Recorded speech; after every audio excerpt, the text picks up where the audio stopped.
Wahyu Fatsal yang ke-6.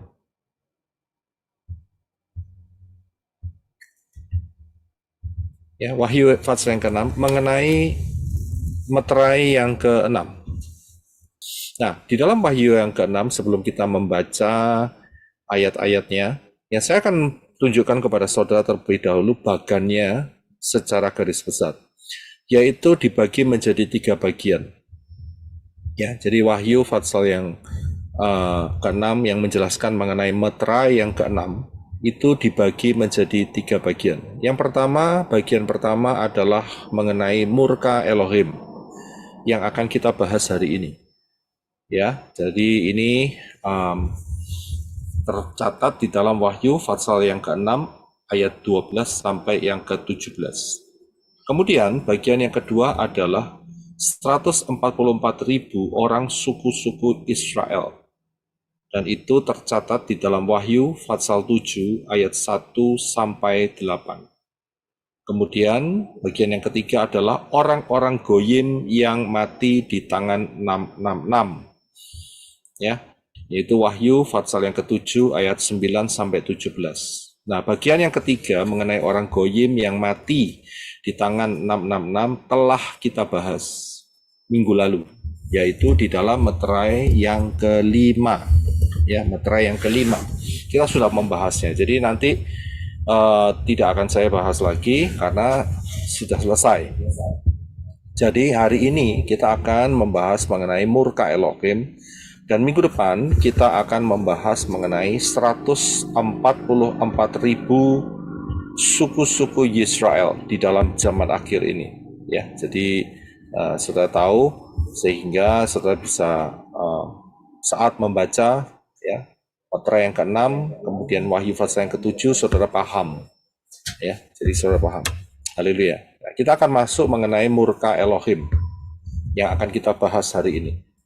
Terdapat pembacaannya ada di dalam Wahyu Fatsal yang ke-6 ayat 12 sampai yang ke-17. Silakan Brother Henok untuk bisa membantu membacanya. Terima kasih. Ketika dia membuka meterai yang ke-6, aku melihat gempa besar terjadi, dan matahari menjadi hitam seperti karung yang terbuat dari rambut, dan bulan menjadi seperti darah. Bintang-bintang di langit berjatuhan ke bumi seperti pohon ara menggugurkan buah mentahnya karena diguncang oleh angin kencang. Langit terbelah seperti gulungan kitab yang digulung, semua gunung dan pulau berpindah dari tempatnya. Raja-raja di bumi, pembesar-pembesar, orang-orang kaya, perwira-perwira, dan mereka yang berkuasa, serta setiap hamba dan setiap orang merdeka menyembunyikan diri ke dalam gua-gua dan ke sela-sela batu gunung. Lalu mereka berkata kepada gunung-gunung dan batu-batu itu, "Runtuhlah ke atas kami dan sembunyikanlah kami dari wajah Dia yang duduk di atas tahta itu dan dari murka Anak Domba. Sebab hari besar murkanya telah tiba. Siapakah yang dapat bertahan?" Ya, terima kasih. Kita akan melihat beberapa hal yang tertulis di dalam Wahyu Fatsal yang ke-6 ayat 12 sampai ke-17 ini ya. Kita akan lihat yang pertama adalah murka Elohim. Kita harus tahu bahwa Bapak Yahweh itu punya waktu untuk memberikan keselamatan buat manusia. Dan kalau waktu itu tidak dipergunakan dengan baik, maka waktu itu akan berhenti. Dalam arti Bapak Yahweh punya schedule. Ya, sehingga kalau sampai waktu itu berhenti dan manusia belum bertobat, maka murka Elohim akan turun atas orang itu, atas dunia ini. Ingat bahwa Bapak Yahweh itu panjang sabar. Namanya panjang sabar bukan berarti selamanya sabar. Ada batas-batasnya. Jadi kita harus hati-hati di dalam melihat hal ini. Jangan sampai waktu habis kemudian terlambat untuk bertobat. Ini berbahaya sekali.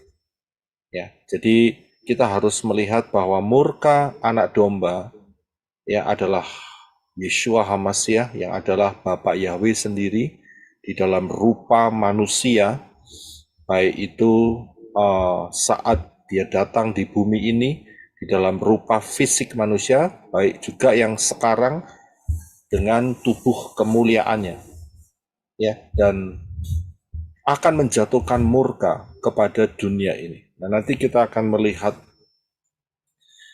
mengapa Elohim murka terhadap dunia ini. Ya. Jadi ingat bahwa Elohim bukan selalu baik. Memang dia baik, ya. Akan tetapi kita harus memperhatikan sisi yang satunya, yaitu dia adalah hakim yang adil. Di satu sisi seperti koin, sisi yang mungkin ada wajah manusianya itu adalah kasih, tetapi di sisi koin yang satu, mungkin gambar rumah, ya, itu adalah keadilannya. Jadi seperti mata uang. Jadi kita harus hati-hati di dalam hal ini, supaya jangan sampai kita melewati masa-masa yang telah Bapak Yahweh tetapkan. Ya, kalau sudah terlewatkan, hanya ada satu kata, yaitu penyesalan. Penyesalan selalu datang di akhir karena terlambat. Ya, tidak ada yang namanya menyesal tapi sebelum terjadi. Itu yang namanya adalah pertobatan. Baik, kita akan lanjutkan. Dikatakan di dalam ayat 14, ya, langit terbelah seperti gulungan kitab yang digulung.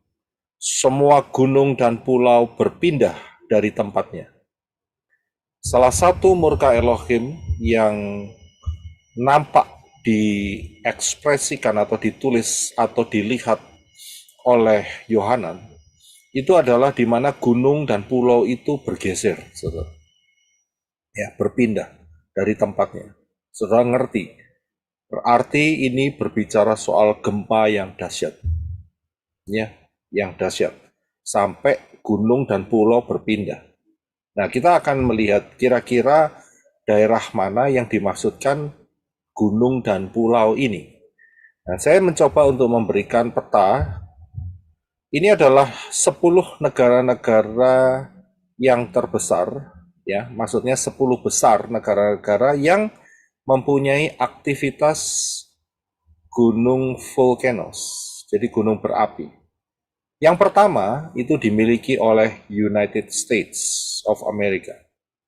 Yang kedua adalah Russia. Kita bisa lihat ya. Yang ketiga ternyata ada di Indonesia.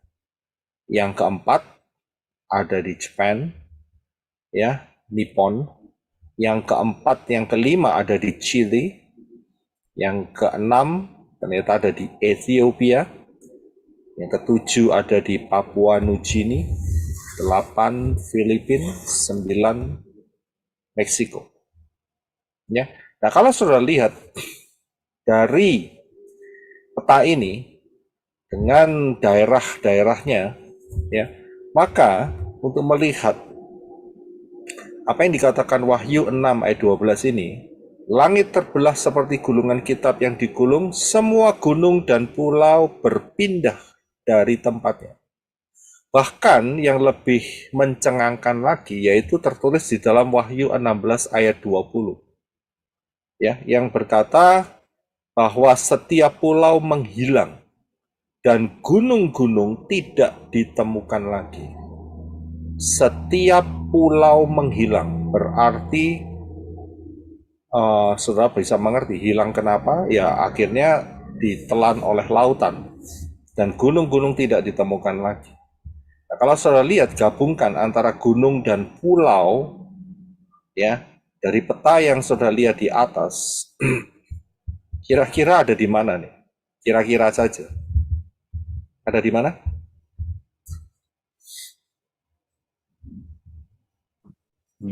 Indonesia, Pak. Indonesia termasuk, Pak. Iya, kalau saudara lihat petanya di sini, kalau United States itu bukan pulau, itu benua. Rusia juga benua. Yang mewakili pulau itu ada hanya sedikit. Ya, yang nomor 3 Indonesia, Filipina dan Jepang. Sisanya itu ada di benua semua. Chile itu ada di benua Amerika Latin, Argentina itu ada di Amerika Latin, Ethiopia ada di benua Afrika, ya. Jadi yang sudah bisa lihat di sini kira-kira di mana, yaitu yang banyak kepulauannya. Indonesia, Filipina itu cukup banyak, yang paling banyak adalah Indonesia. Ya. Nah, apakah ini akan menjadi sebuah profetik?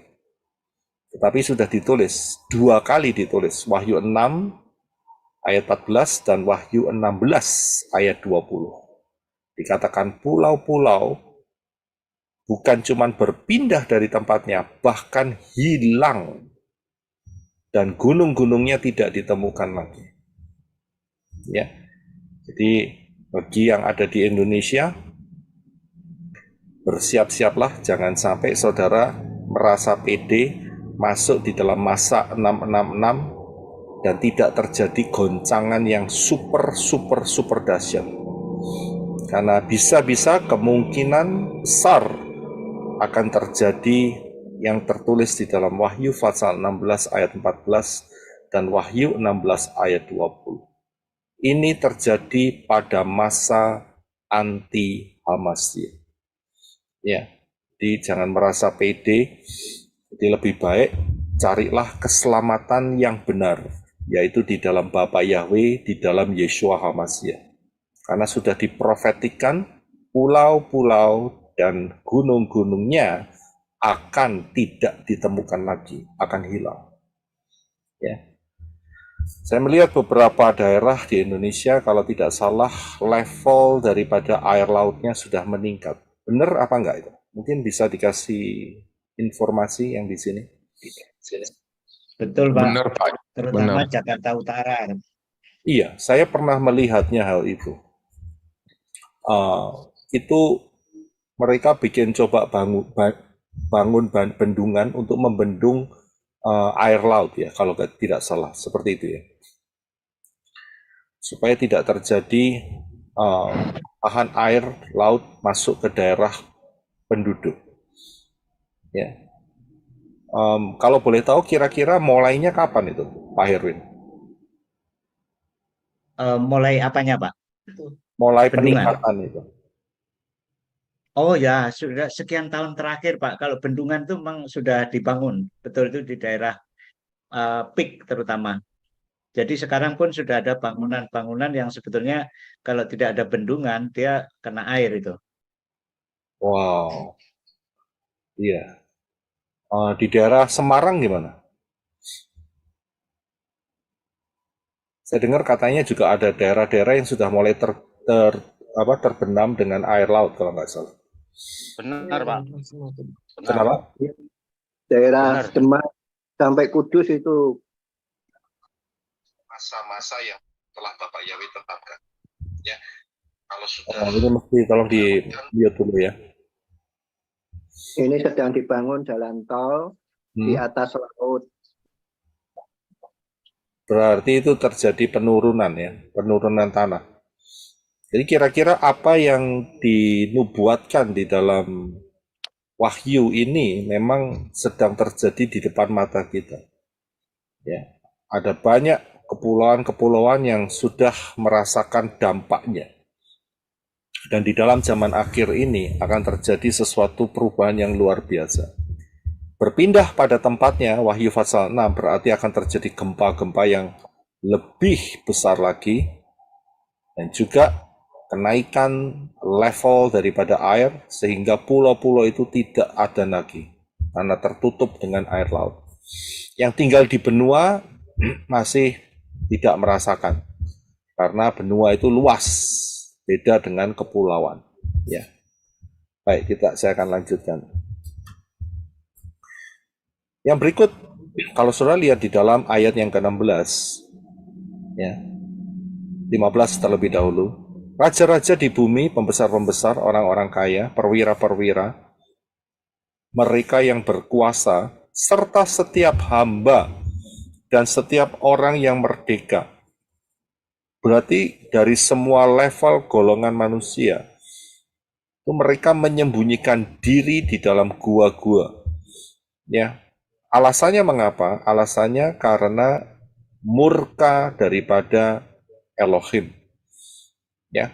Nah, saat mereka melihat murka Elohim itu, bukannya mereka bertobat, akan tetapi mereka cari cara untuk mati saja daripada bertobat.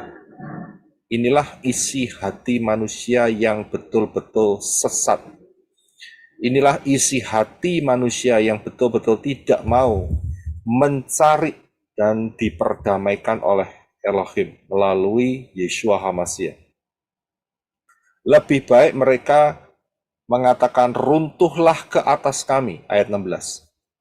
Ya, daripada mereka ketemu dengan Elohim. Ya.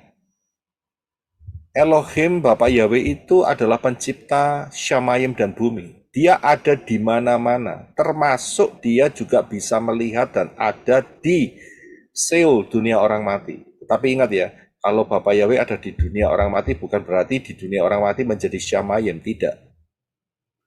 Ya, jadi tidak ada satu tempat yang tersembunyi di hadapan Bapak Yahweh. Nah, orang-orang ini mereka mengatakan runtuhlah ke atas kami. Ya, mereka minta supaya gunung-gunung batu itu runtuh untuk membunuh. Mereka tidak pikir bahwa kematian yang mereka minta itu adalah satu jalan tol untuk masuk di dalam lautan api yang kekal, kematian yang kekal. Ya. Di manakah kita bisa menjauh dari ruah Yahweh Elohim? Ada satu lagunya yang dinyanyikan digubah di dalam kitab Mazmur. Kemanakah aku dapat pergi menjauhi rohmu? Mau naik ke Syamayim, ada di sana. Nah, dia yang ciptain Syamayim. Mau turun ke dunia orang mati, dia juga ada di sana. Tidak ada satu tempat. Hanya ada satu tempat ya, yang Elohim tidak ada. Hanya ada satu tempat. Sudah tahu tempatnya kira-kira dari mana? Hanya ada satu tempat. Lautan api. Lautan api. Gehenna, Pak. Gehenna. Gehenna atau lautan api itu sama. Pertanyaannya, mengapa lautan api atau Gehenna di sana tidak ada Elohim? Karena satu kalimat yang mengerikan, yaitu dijauhkan dari hadirat Elohim.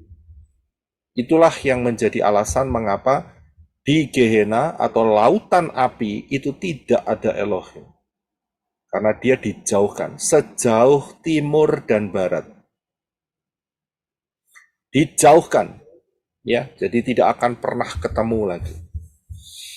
Nah, yang berikutnya adalah murka Elohim ini, eksekutornya atau yang menjalankan adalah malaikat-malaikat. Jadi ingat ya, jadi cara Bapak Yahweh itu rapi sekali. Murka Elohim bukan Bapak Yahweh yang turun tangan langsung begitu, tidak. Tetapi malaikat-malaikat diutus untuk melaksanakannya. Mereka adalah eksekutornya. Terdapat di dalam Wahyu 7 ayat 1-3. Silakan Henok untuk bisa baca buat kita. Terima kasih. Sesudah hal-hal ini, aku melihat 4 malaikat yang berdiri pada keempat penjuru bumi. Mereka memegang keempat mata angin, sehingga angin tidak dapat berhembus di darat, di laut, maupun di atas setiap pohon. Dan aku melihat malaikat lain muncul dari arah terbitnya matahari. Ia memegang meterai Elohim yang hidup. Kemudian ia berteriak dengan suara nyaring kepada keempat malaikat yang telah diberi kuasa untuk merusak darat dan laut. Ia mengatakan, jangan kamu merusak darat, laut, maupun pepohonan, sampai kami dapat memeteraikan hamba-hamba Elohim kami pada dahi mereka. Ya, terima kasih. Jadi, eksekutornya, pelaksananya, algojonya adalah malaikat-malaikat daripada Bapak Yahweh. Dan malaikat-malaikat ini diberi kuasa. Dan setiap malaikat mempunyai spesifikasi masing-masing. Kalau kita melihat soal malaikat, kita sudah belajar di Wahyu Fatsal yang ke-4. Ya, mungkin saudara bisa kembali ke sana. Bahwa malaikat-malaikat itu jumlahnya itu banyak sekali. Dan setiap malaikat mempunyai fungsi sendiri-sendiri. ada malaikat pembawa berita itu sendiri, ada malaikat yang bertugas untuk menjaga itu sendiri, ada malaikat untuk penyembuh itu sendiri. Jadi ada banyak sekali, luar biasa, ya, dan sangat dahsyat. Jadi nanti kalau kita ke Syamayim, wah itu nggak sepi, saudara. Ya, bukan yang seperti sering dilihat kalau ada yang di Syamayim dikasih harpa semua, begitu tidak. Ya kan tidak, tetapi sebuah perkumpulan yang sangat meriah, luar biasa. Ya, dahsyat sekali. Ya. Untuk ayat yang ketiga, Wahyu 7 ayat yang ketiga, ini akan saya bahas di dalam pembahasan 144.000. Yang saudara lihat di sini dikatakan hamba-hamba Elohim. Nah, supaya tidak saudara misunderstanding, salah pengertian, pembahasannya adalah minggu depan mengenai kalimat hamba-hamba Elohim. Ya, jadi nggak saya bahas sekarang, karena kita sekarang hari ini membahas meterai yang ke-6 di dalam periekop murka Elohim. Ya, oke. Nah, murka Elohim itu sudah sering kali kita bisa lihat bahwa dosa manusia itu meningkat dan murka Elohim akhirnya diturunkan. Ya, sering kita dilihatkan satu peristiwa nyata yang pernah kita baca, yaitu mengenai generasi Noah. Ya, generasi Noah. Ini betul-betul nyata, ini nggak main-main. Ya, ini dahsyat sekali. Ya, murka Elohim. Kemudian yang berikutnya adalah mengenai Sodom dan Gomora. Ya, kota-kotanya dibakar habis dengan api dari Syamayim. Dan sisa-sisanya masih ada sampai sekarang. Berarti kisah ini bukan fiction, tetapi sebuah kisah nyata. Begitu pula dengan yang namanya Noah Ark. Ya, ini adalah kisah nyata. Jadi hukuman murka Elohim itu nyata. Baik di Noah Ark, ya, di Bahtera Noah, dan juga masalah di dalam Sodom dan Gomora. Ini nyata. Karena arkeologinya ada semua di sana. Ya. Orang-orang yang menentang ya pasti mengatakan itu palsu, ya normal karena mereka menentang. Tapi sebetulnya nyata sekali dengan penemuan-penemuan arkeolog yang tidak terbantahkan. Kemudian murka Elohim juga turun atas Nebukadnezar, ya, Raja Nebukadnezar. Saudara bisa baca sendiri di dalam Daniel pasal yang keempat. Kalau kita baca di dalam Daniel pasal 4, ya, ini adalah tulisan tangan langsung dari Nebukadnezar. Luar biasa ya.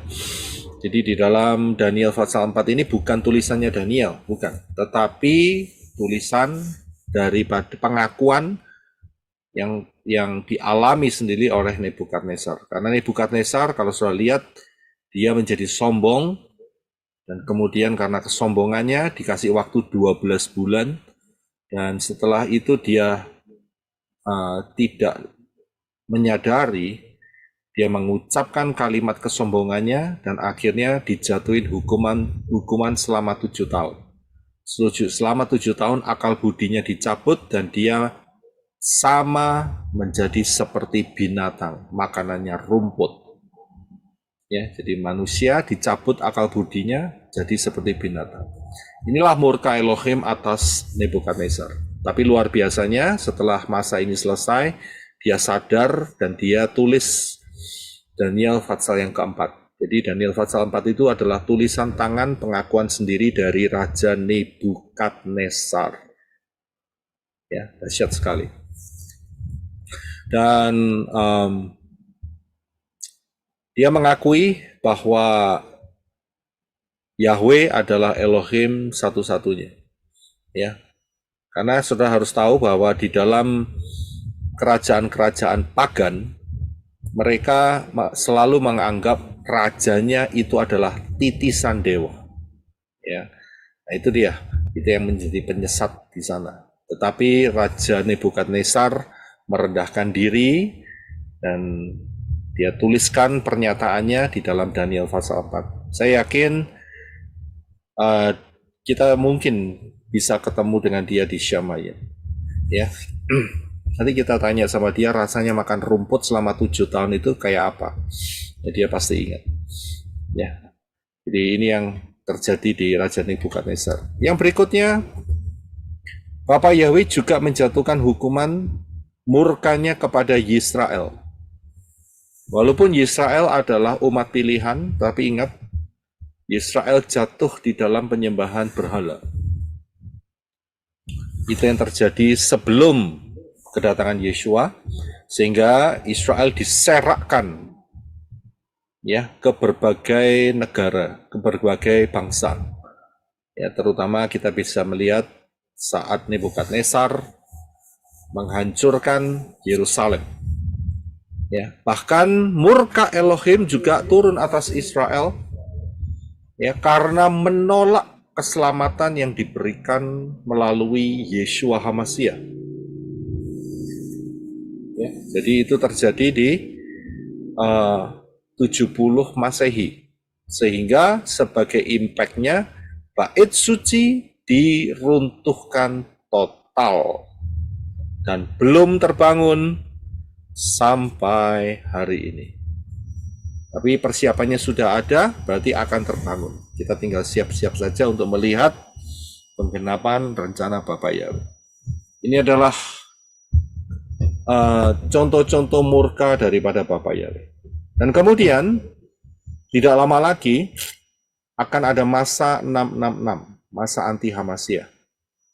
Ya, inilah yang juga merupakan masa murka Elohim.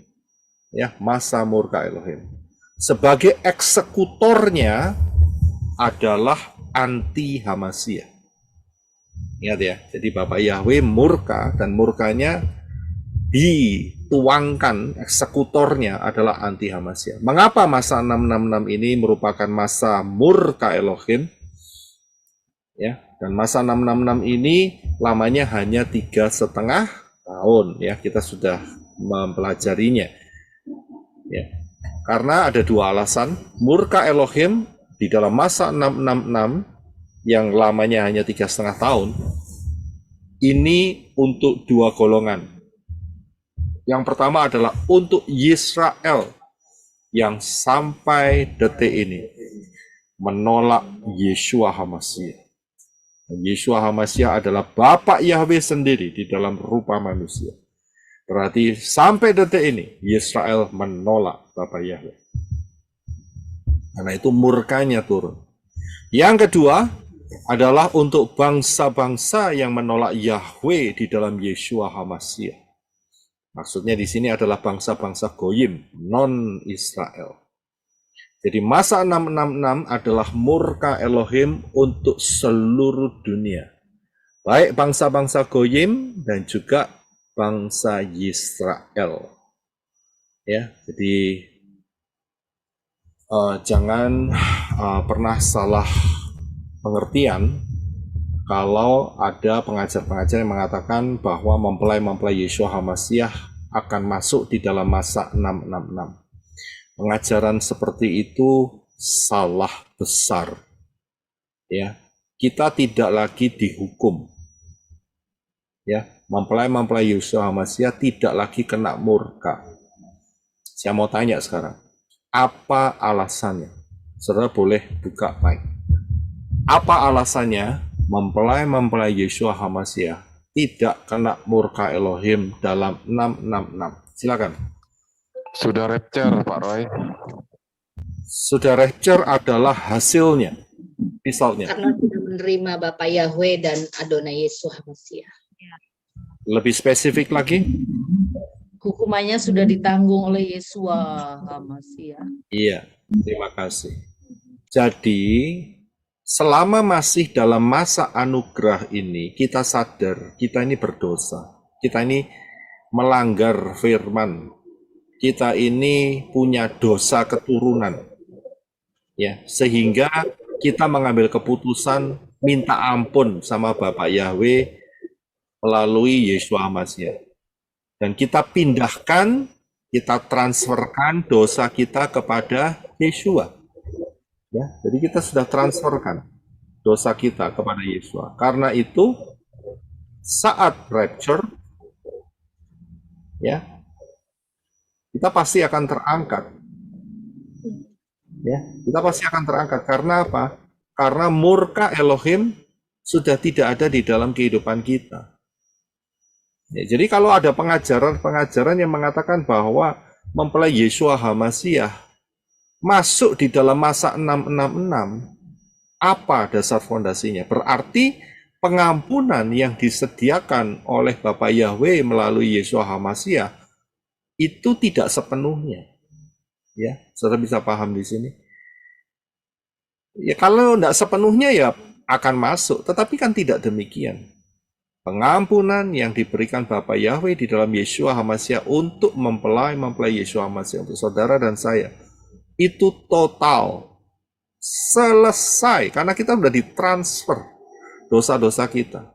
Jadi kita dianggap tidak layak kena murka, tidak layak kena murka. Dan Bapa Yahweh mengatakan melalui Yeshua HaMashiach, aku akan datang kepadamu. Aku akan jemput kamu. Ya, sebelum murka Elohim itu turun. Ya, bahkan kalau saudara lihat di dalam Kejadian, di mana saat Abraham tawar-menawar dengan Elohim, saudara masih ingat itu ya? Abraham mengatakan, apakah engkau akan menghukum orang benar bersama-sama dengan orang fasik? Jawabannya adalah tidak. Jadi orang benar tidak akan pernah dihukum bersama-sama dengan orang fasik. Orang benar tidak akan pernah dimurkai oleh Elohim, dijadikan satu bersama-sama dengan orang fasik. Jadi dari situlah kita sangat memahami bahwa selama kita ada di dalam Yeshua dan Yeshua ada di dalam kita, ya, pasti akan rapture. Asal kita harus tetap menjaga ya kehidupan kita untuk selaras dengan isi hati daripada Bapa Yahweh. Jadi untuk teman-teman yang sudah percaya Bapa Yahweh dalam Yeshua, kemudian sudah baptisan pembaharuan, kemudian sudah berjalan ya menurut kebenaran firman, tapi waktu Natalan masih merayakan. Nah ini bahaya nih. Ini konsepnya dia masuk di daerah abu-abu. Ya, dan sangat berbahaya sekali. Mengapa kalau sudah percaya kepada Bapa Yahweh tapi tetap mengagungkan dewa Saturnalia, dewa Mitra atau dewa matahari? Jadi imannya dipertanyakan. Jadi hatinya bercabang. Hati yang bercabang, ya Bapa Yahweh kan, Yeshua HaMashiach kan dia tidak mau dimadu. Ya kan? Ngerti maksudnya? Ya kamu pilih mana? Pilih saya atau pilih berhala-berhala itu? Ya kan? Jadi jangan pernah pakai konsep itu, ya. Dirangkap dua-dua begitu. Ingat ya, Yeshua tidak mau dimadu. Jadi dia hanya mau satu, utuh hati yang bulat untuk mengikut dia. Tidak ada yang lain. Jadi dalam hal ini, perhatikan baik-baik, kalau sudah ikut Bapa Yahweh dalam Yeshua, tinggalkan yang lain. Tinggalkan yang lain. Ya. Karena sangat berbahaya di dalam alam rohnya. Haleluya. Roma 11 ayat 22, kita akan perhatikan ayat ini. Silakan Henok untuk bisa dibaca. Terima kasih. Oleh karena itu, perhatikanlah kebaikan dan kekerasan Elohim. Kekerasan terhadap mereka yang memang telah jatuh, dan sebaliknya, kebaikan terhadap engkau yang tetap tinggal di dalam kebaikannya. Jika tidak, engkau pun akan dipotong. Iya, terima kasih. Perhatikan baik-baik, simpan baik-baik ayat ini. Seperti yang saya katakan di atas, seperti dua koin, dua sisi koin. Dijelaskan dengan gamblang di dalam Roma 11:22 oleh Rabi Saul. Perhatikanlah kebaikan dan kekerasan Elohim. Kekerasannya untuk mereka yang memang telah jatuh, tetapi kebaikannya untuk engkau yang tetap tinggal. Ingat ya, harus tetap tinggal, nggak keluar masuk, saudara. Ya, harus tetap tinggal. Karena apa? Ada konsekuensinya. Kalau tidak tetap tinggal, engkau pun akan dipotong. Nah, kalau sudah dipotong, berarti tidak ada hubungan lagi dengan Elohim. Kalau nggak ada hubungan lagi dengan Elohim, di mana tempatnya? Ya, satu tempat, dijauhkan dari hadirat Elohim, yaitu lautan api. Perhatikan baik-baik ayat ini. Saya akan melanjutkan minggu depan mengenai 144.000. Hari ini 2023 hampir menyelesaikan 6.000 tahun sejak kejatuhan Adam dan Hawa. Karena itu rapture akan segera terjadi. Kita telah masuk di dalam 3,5 cycle Shemitah yang pertama berdasarkan perhitungan pola Shemitah. Karena itu kita wajib berjaga-jaga, jangan remehkan. Depan kita tidak lama lagi akan rapture, dan waktunya akan dipersingkat karena orang-orang pilihan, sehingga kalau waktunya tidak bersingkat, maka dunia ini akan tidak ada yang selamat. Untuk melihat perhitungannya, sudah bisa melihat di dalam materi High Alert 2026, jangan remehkan, dan juga rahasia 1290 hari, 1335 hari. Karena itu berdasarkan pola yang kita lihat dari kebenaran firman ini, kita kumpulkan, kita melihat bahwa rapture sangat possibility akan terjadi di akhir 2025 atau di awal 2026. Karena itu barang siapa yang belum masuk di dalam pintu keselamatan yang benar, masuklah. Pintu itu bukan Yesus, bukan Jesus, bukan Allah, bukan yang lain, tetapi pintu itu ada 4 huruf. Yod, Shin, Waw, Ayin, yang dibaca Yeshua. Karena Yeshua adalah orang Yahudi, dilahirkan dari bangsa Yahudi, dan Yeshua adalah Bapa Yahweh sendiri di dalam rupa manusia. Karena itu dalam Yoel 2:32 dikatakan, barang siapa berseru kepada nama Yahweh akan diselamatkan. Masuk dalam baptisan pembaharuan, belajar firman, dan kemudian buang semua tradisi-tradisi yang menyakiti hati Bapa Yahweh. Tetaplah setia di dalam perubahan karakter. Kita akan menyongsong Yeshua HaMashiach yang akan merapture kita. Karena siapa yang membutuhkan baptisan pembaharuan, informasinya sudah bisa screenshot. Ada banyak mempelai Yeshua HaMashiach yang bersedia untuk membantu saudara. Sudah bisa WA, sudah bisa call, sudah bisa datang ke tempat mereka, dan juga ini halaman yang selanjutnya sudah bisa lihat dan sudah bisa screenshot.